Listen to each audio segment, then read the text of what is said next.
കുറേ ഇൻസ്റ്റിറ്റ്യൂട്ട്സ് ഇപ്പോൾ hostel administration course provide ചെയ്യുന്നുണ്ടല്ലേ. സോ എങ്ങനെയാണ് ആരോൺ ചൂസ് ചെയ്യാനൊരു? എനിക്ക് തോന്നുന്നു ആരോണിൽ മറ്റുള്ള ഇൻസ്റ്റിറ്റ്യൂഷനെ അപേക്ഷിച്ച് ട്രെയിനിങ് പ്രോഗ്രാംസും എക്സ്ട്രാ പ്രോഗ്രാംസ് ഒക്കെ കുറേ വരുന്നുണ്ട്.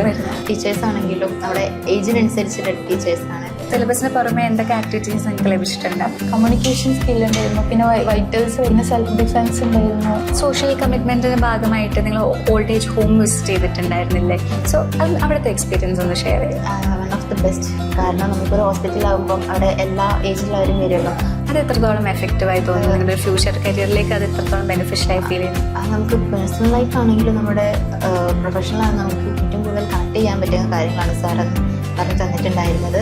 അത് ഭയങ്കര ഹെൽപ്ഫുൾ ക്ലാസ് തന്നെയാണ്. അപ്പോൾ സാറിൻ്റെ ക്ലാസ്സിന് ജസ്റ്റ് പ്രൊഫഷണൽ മാത്രമല്ല, പേഴ്സണൽ ലൈഫിലും എങ്ങനെ കമ്മ്യൂണിക്കേഷൻ, ലീഡർഷിപ്പ്, ഒരു കോൺഫ്ലിക്റ്റ് വന്ന് എന്തൊക്കെ ചെയ്യണം, എല്ലാ കാര്യങ്ങളും പറഞ്ഞു തന്ന് ഇത് ഇങ്ങനെയാണ് ഒരു അഡ്മിനിസ്ട്രേറ്റർ ആകേണ്ടത് എന്ന് പറഞ്ഞു തന്ന്. ഇപ്പോൾ ഒരു ഹോസ്പിറ്റലിൽ പോവുകയാണെങ്കിൽ ഏറ്റവും ബേസിക് ആയിട്ട് നമ്മൾ അറിഞ്ഞിരിക്കേണ്ട കാര്യങ്ങൾ അതാണ് വൈറ്റൽ വർക്ക്ഷോപ്പിൽ കൂടെ ഞങ്ങൾക്ക് അന്ന് കാണിച്ചു തന്നിട്ടുണ്ടായിരുന്നു.